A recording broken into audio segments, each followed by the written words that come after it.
Howdy. If you found your way here, welcome.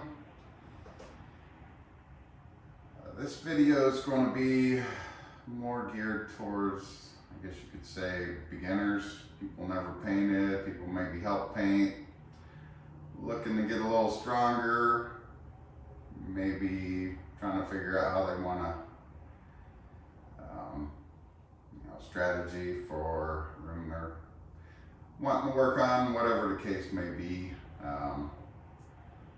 So most professionals probably going to have a lot of this knowledge, these tools around. So, not really for them. Obviously, if they have some comments, leave them. I like to learn. If I would see it and find value, I could implement it into my toolbox, you could say.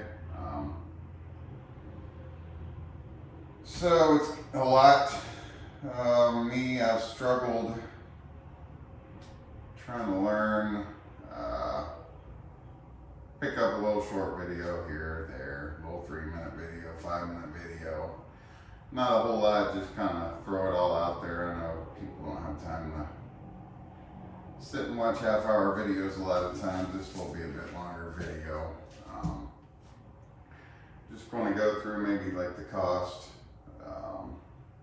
everything that kind of factors into the phase of painting, I guess you would say. Like right now, I just primered this one coat of primer. Actually looks pretty good for one coat of primer on the white. It'll be going blue. I'm going to do one more coat of primer after I do this video a little bit later. So a couple days ago I did a video and you can see the difference in what one coat of primer will do.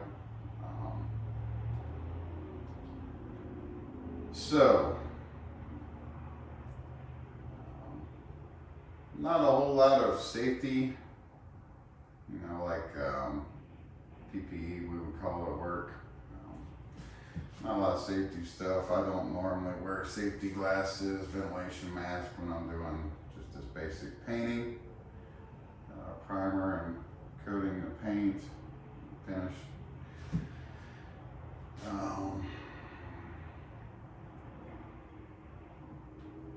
It's like other stuff, you may want to do your homework on that. Lacquer, they say, I've never worked with it. They say you need to have windows open and mask on for that type of stuff. So if it's anything other than this, you may want to look into safety precautions. So there's quite a bit. Doesn't seem like much. You think, okay, I'm gonna paint my bedroom, and you don't realize kind of the cost of materials involved. So for me, I'm just going to go over what seems to be valuable to have on hand, what it took, and the cost, a little bit of time it takes. So I could go over that pretty quick. Kind of know what you're getting yourself into. So I'll just start over here. Obviously, it's good to have some good lighting. Those can be anywhere from 70, couple $100, depending on what you get. Maybe find a little cheaper.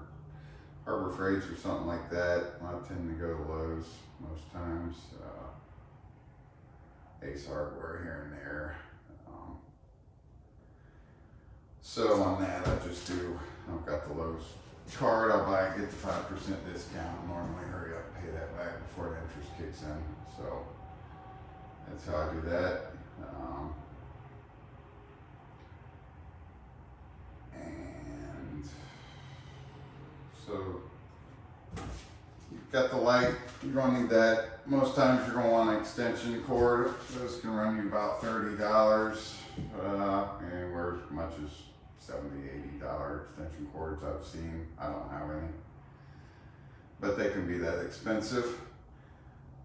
This light is perfect for you know, spotlighting different angles wherever you want to look with it. So you can, pretty lightweight. So that whichever way you want to look. That was $100. I got a deal on that. That was a buy one get a couple batteries free. So they gave me a couple 12-volt batteries for free. It's always nice to get the batteries. They're not cheap. And then the extension pole, I think this one was about $35.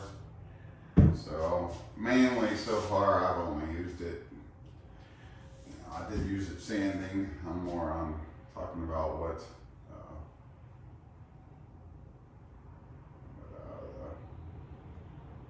going to be involved with the painting. So I'm not going to go into much drywalling and mudding stuff in this video, but so with painting, it definitely was nice to have. Work in the ceiling. Okay, just coming across. There you got your painter's tape. Obviously, a good idea to protect what needs to be protected against, so you're not accidentally brushing up against stuff you don't want to. I use this to open my paint cans. Pretty nice. The 5-in-1, a lot of people just call it a scraper. I'll say 5-in-1, they don't know what I'm talking about. They make them 6-in-1, 7-in-1, even I saw an 8-in-1. I was at Lowe's a couple weeks ago and saw one advertised as 8-in-1. I've got a couple already, but I was trying to count the 8th tool, and Lowe's associate asked me, need help with anything? He was just being friendly and helpful, and I was like, oh no, I can't find what I'm looking at. I just happened to see it says 8-in-1, so him and I was trying to count the uses for that, and he couldn't figure out the 8th either, but I'm sure there's plenty of uses for it. I'm not going to go into all the uses. There's plenty of videos people have done on all the different uses for that. Mainly with painting, it's just going to be closing up the paint can, that side, and you're cleaning the roller. You'll run that, get the paint off. So you can get the excess paint off, back into the pan.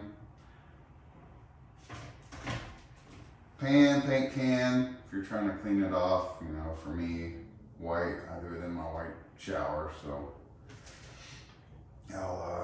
I'll work it until I get all the paint off under some warm water. That's about all I think I use that for on painting. Maybe the scraper if I see some dry debris before I paint over it. I'll scrape a foreign object, some people call it off of there. A lot of vocabulary in painting, drywalling, stuff like that. So if I come across that, I'll try to explain what I mean by that. It's just like anything, it's got vocabulary to it. At work, we use terms and, say I gotta go work on the wheel. Some people have no clue what you'd be referring to unless you work there and you know what that is. So there's vocabulary to a lot of different things in life. These seem to be the rollers I use. It's a Purdy 9-inch roller. It's for latex and oil-based paints. Can't remember how much a pack of those cost. Maybe $7 or $8 for 3-pack. I think I just picked up a 6-pack and it was 12 to 14. I can't remember. I don't want to give that advice. And those usually last me quite a bit. So the paint can, this one was, I don't know, maybe $10. And these, I like these liners because when I'm done I can just throw them out. I'm not in there trying to spend 5 or 10 minutes washing the pan. So on something like that, when I was a bit younger and didn't make that good of money, to me it would have been lazy and stupid to buy these. I would have just washed it by hand, but now little more fortunate to make a little better money, and I see the value in that dollar of long day. You know, work 12-hour shifts. I'm off doing projects and something I can bypass for $1. I'll use the liner and throw it out when I'm done. I've got these different rollers.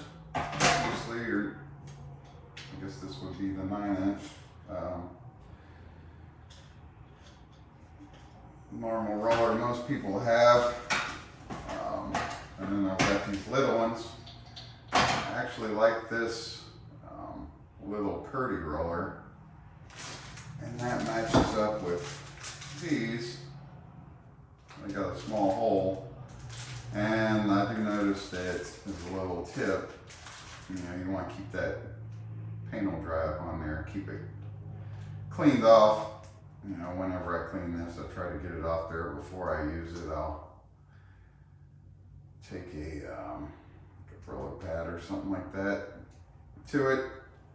Make sure at least the curve where it spins, all this is pretty cleaned, and then I'll take a little bit of mineral oil on a rag and wipe it across there. Otherwise, I've noticed it tends to drag. But I do like them a lot. So I used all the rollers and I went back to Lowe's to buy more, and I actually wanted to buy a second because my partner John's pretty good with his painting and I wanted one for him also. When he's helping me and I got looking in the aisle, I couldn't find it. There was a lady in the aisle stocking. I asked her about that style because they still had these on the shelf, but didn't see these anywhere. I looked and looked. I asked her, and she, according to her, they discontinued this one, and now all they sell is that, which I can see why after I've used both, because this one will keep the spin going and doesn't require you oiling this up and keeping it nice and clean. It will drag on you. You'll be rolling and it'll just slide right through without rolling. So this, so far, I see why they came out with this and took this away, even though at first I was disappointed this one was gone, but now I think it's a good thing. I just need to use these up over time. So these ones have a little bit bigger hole.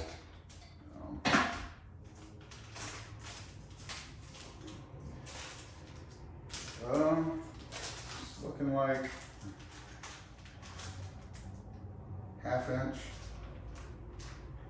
1/2 inch nap, 4-inch mini roller. And these are 3/8 of an inch nap.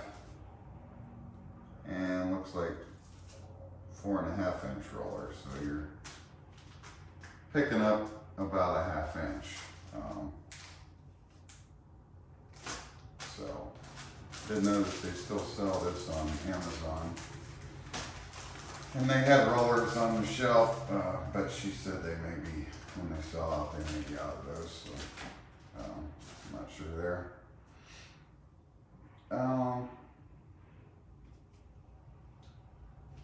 So I'll get back to my tips on what I mostly use those for. I'll keep going through stuff.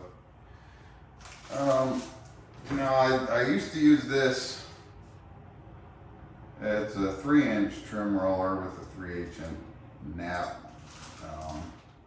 And since I've got these little ones, I haven't used that. I'm not saying I won't.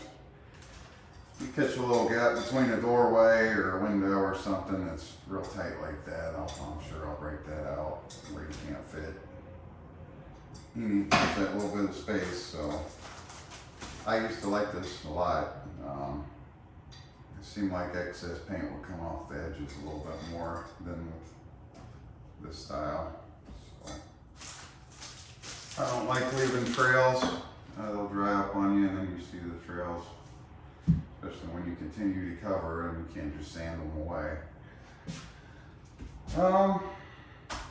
So now this, another Purdy And this is a 1/2 inch nap, and this will be a 6.5 inch mini roller. I've had it, haven't used it yet, but I think I will, because tonight I noticed when I was using the roller, I'd leave a lot of streaks. So I'd load the roller, come in pretty heavy, try to roll it all out, and there would be streaks. So when I would see the streaks, I would follow in with this and roll out the streaks to try to get rid of them.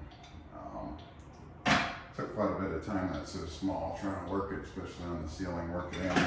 So I'm gonna give this a try this evening when I get painting. And so coming pretty heavy, loaded with this, roll it on and work out the streaks with this. Not good to have a massive amount of paint getting rolled all over and making streaks. So I believe this is a 2.5 inch angled Purdy brush. I like the angle. It's normally all I use. I'll use the flat more for staining. I think that's around the $20 brush. And I've had it a couple of years, I would say. It's still holding up. Cut a few pieces off, but it's holding up pretty good as long as you keep them cleaned out. Normally just dip the tip. If you're extremely new and don't know much about painting, you just want to kind of dip the tip in. You don't want to dip the whole thing down in there and start swiping it around. So you'll just dip the tip. Eventually you do a big project, by the end it will be up, and when you clean, I'll take it and make sure to work it in the tub or wherever I'm at. Work it all. Try to force as much as I can up out of there so it don't dry up in there. And then I'll usually, when I'm done, I'll take it somewhere nice outside. I'll go outside and smack it off in the grass. I just try to prolong the life of it. And like I said, it's holding out for 2 years right now and doing what I need it to. Primer. I use this 1-2-3 primer. It's about $30. I think I've seen it on sale, $28. I think Lowe's had it for $32. Normally I'll grab that at Ace because Lowe's doesn't sell Benjamin Moore, so I go to Ace mostly for paint products because of that. And then this Benjamin Moore, a gallon of that, this blue, is about $85 a gallon. So it'll add up quick especially if you're doing a couple layers. A lot of people may not do 2 layers of primer. It looks pretty good. Being what's going to be master bedroom and long term, I'm just going to go ahead and play it safe with 2 layers of primer and then 2 layers of this blue. I don't really go for the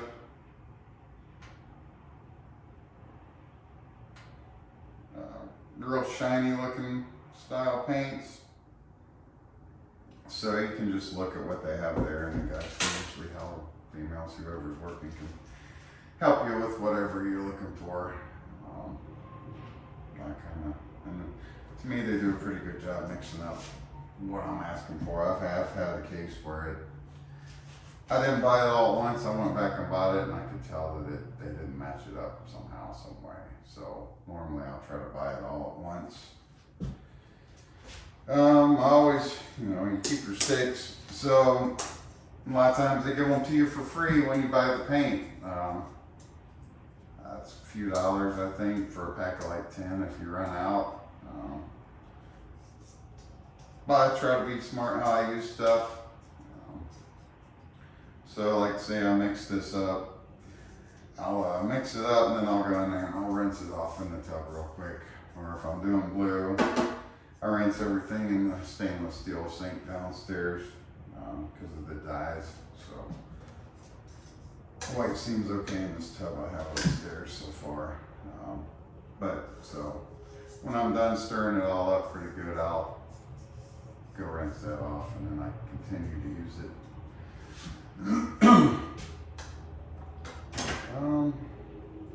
Always keep a rag on hand, just in case I accidentally spill it somewhere I didn't want to. Normally warm water, hurry up and wipe it up pretty quick. Try to be aware of, splatter. Good habit to get into. So like I wanted to show these in this video, and I took the rollers off of them and I just bagged them up. And normally that's a pretty good idea. Instead of you don't want to keep throwing out rollers and buying them, especially when you're doing different layers. And so we painted yesterday, and he was doing blue, I was doing the white primer. So I just bagged them up. I'll keep this in a bag. He should be back tomorrow to help me. I'll keep that in the bag until he comes back, keep the air out. And I'll use my blue later. I can usually use them a few different times. They can only take so much, so I'd say maybe 2 or 3 uses. 3 is probably pushing it if you're in bigger rooms. And you're going to keep coming back at it every day. You can bag them up. So I wouldn't leave the rollers like a week or 2. A week may be okay, but I'd say if something happens, you can't get back to it for a couple weeks, just throw them out and get a fresh roller on there. Painter's ladder, definitely handy. Go up and down that, set stuff on that little shelf. Awfully convenient to have. And then trash can, I always try to keep a little trash can around that way. It's right there to throw stuff away in. I also use that, have some mudding purposes I use that for too. Wiping off dirty mud so I don't contaminate fresh mud. I'll wipe it on there and cover that some other time. And the heater. I'm in Ohio right now, and the temperature's been anywhere with the lows in the 20s. It's early spring, so it's bouncing around. It could be teens, early 20s for a low. High could be 40s to 50, 60 right now. So to me, I like to play it safe at least. I'd say at least 50 degrees Fahrenheit. I'm not sure what that is in Celsius. So I keep 2 of those. This is a bigger room. Keep 2 heaters going. Normally those lights right here put off a lot of heat. So if I have them on, the room's warmed up to save energy, I'll turn those back off once it gets heated up and maybe kick them back on at night. Let it sit for the night. But once it's warmed up, that light seems to suffice on keeping good temperature in the room. Trying to think. Okay, I guess I'll go over these real quick too, because they are very useful to me.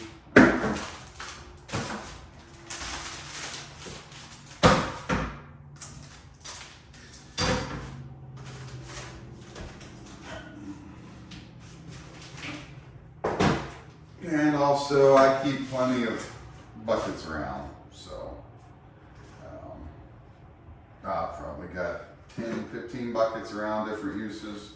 When I'm mudding, I'll keep about 2/3 of it water in there, rinse my hands or rinse the knife off maybe, or put my mixer down in there while I'm waiting. So I keep plenty of these around. I'll try to separate my brushes and sanding, maybe, one bucket, something else in another. All my different knives in another one, so I keep it all separated. Kind of mortar, cement type stuff is in another one I have for when I'm doing some foundation stuff. So these I made few of these because at first I looked into buying the table, maybe little work tables or stuff. They were $80 to $300. I really don't have that kind of money to be spending on little work tables, especially ones I know is probably going to take a beating, which I may end up needing them at some point. But I'm fortunate enough at work, they're good enough to let us take all the cardboard boxes we want as long as we let them know, and we can sign a paper, tell them how many we're taking. We scrap a lot and throw them down, what they call the baler, smashes them all up. And, so they're good about that. And what I did here, we have corner boards at work. I used 2 of those, one on each side, and I measured up, and I had some extra drywall from my walk-in closet I built in around. So figured out the height, cut off the corner board where it would hold these in place, and then the drywall in there, and put black heavy duty trash bags over them. And normally I'll try to fold it up as good as I can. Probably refold this in a little bit, but I'll fold it and fit it back in place so it's easy to vacuum off or wipe off, keep it clean. As you can see, it's seen quite a bit of use. It's probably getting close to use, maybe flip it over or whatever. Use another bag, but they're really super lightweight. When I'm moving around having to adjust for my paint or mudding, definitely mudding, I'll have my pan up here and mix stuff up and do my mixtures up here. And it's just really, really convenient, especially how light they are. They're easy to move around. And took a nail gun and shot nails in the corner boards to hold those in place. Pretty basic, but super handy and definitely saved me some money.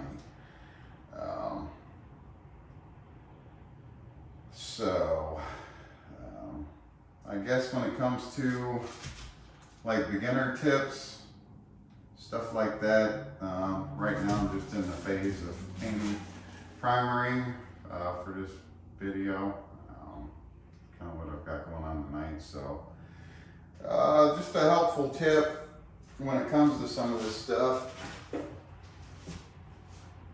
I didn't know right away, I picked up.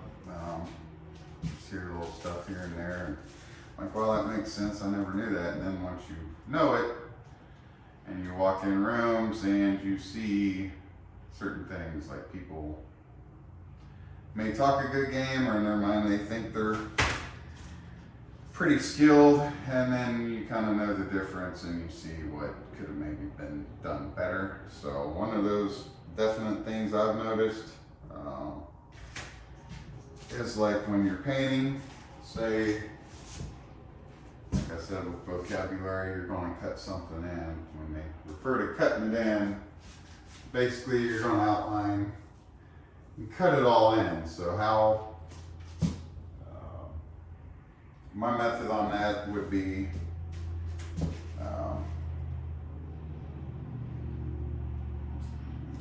kind of thinking of a couple things at once. I was going to say, when I think it would be, just real quick, valuable when I do this tonight to get a second pan. So I'm keeping this roller pretty loaded, and then when I come in with this, I've got it in a different pan I can roll on and not have all that extra paint.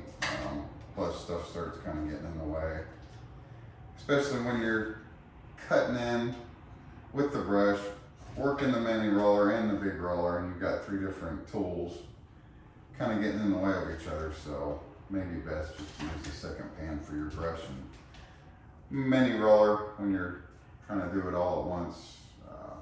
Multitask that process. So, and then I did forget to point out, like on these, I noticed that's got the plastic tip on the edge where these don't. So so these are really nice to get up, close. And you can roll, and you don't have to worry about that plastic will dig into stuff you might not think about. So be aware of that. I would say that. And like this is so nice because it's rounded off. And you can work it. I would still say you're doing that number super close and you rub over here, just be aware that if you're leaving streaks on this side, that you come back and kind of work those in too. Just be kind of careful how close you're getting with that. So back to what I was saying with the cutting. I'll go around and cut the door frames, window frames, cut it all in first before I start rolling the walls out. And the method I'll use, I'll dip it in and I'll get it going and I'll start kind of working it in like that. And this is where a tip came in that I never really thought about, just not too experienced, nobody told me, never noticed really until I heard it, and then I did. So that's why I'll dip it, cut it in good and thick. I'm coming in pretty heavy, closing in wherever, I don't want gaps of no paint, like little 16th inch gaps where you see openings and it's not painted flush up against whatever you're painting. So I'll come in actually pretty thick, heavy. Like I said, you don't want paint all up in here. I kind of do a lot of thick dabs, keep it low, and then I'll get it in there pretty thick. So from that point, I'll come straight back over it and I'll roll out those brush stroke marks, because if you don't, and say you skip this step, you come around, you're cutting in, everything looks good, everything's cut in, yeah, now I'm ready to roll. And you're coming in without these, not using these, and you're trying to roll close, but you don't roll as close as you want because you know this is going to be touching stuff on the edge. So next thing you know, you've got strokes around everything. Especially if they come in quick in a hurry. You'll see at least an inch of brush stroke marks where you can just walk in and tell where they just cut everything in. You may did a good job, or who knows how it was before these type of things were invented, which I love them. So that's definitely a helpful tip. Trying to think anything else. As far as, like I said, this video is just more for beginners in the stage that I'm in now, which is I just primered the first coat and I'm going to primer here in a little bit.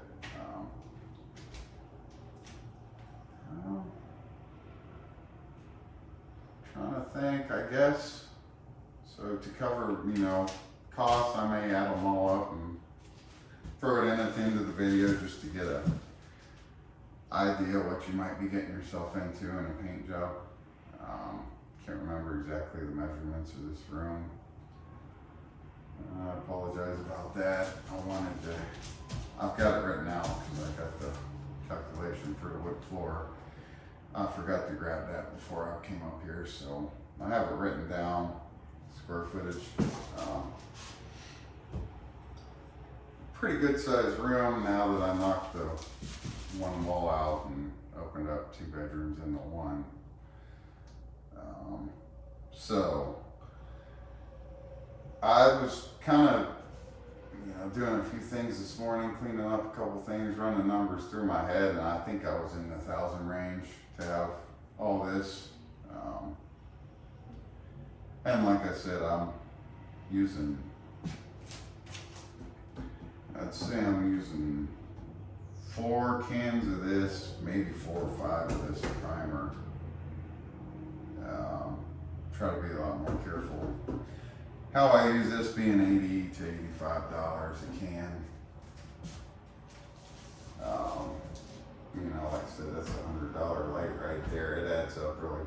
quick. So say this, we'll just call that, keep it easy, 4 right there, 80 bucks, that's 320. Call that 4 of these for 30, that's 120, so that's 440. Just sitting right there, 440 bucks in the paint that it's going to take to cover this kind of ground.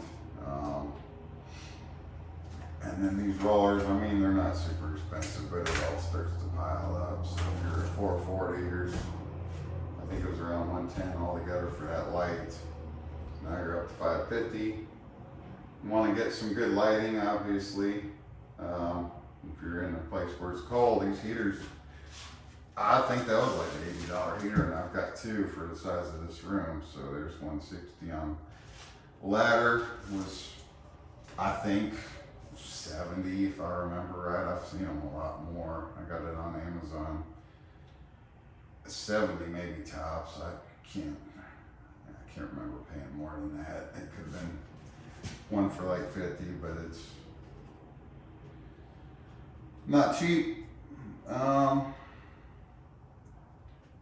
Like I said, there's no real safety stuff involved. Here real shortly I'll be running the primer back over it one more time. So I'll come out of these clothes and put an old work shirt on. Probably some $7 or $8 Walmart shorts. And my shoes are all beat up tennis shoes also. So just want to be smart. It's all kind of somewhat should be common sense type stuff.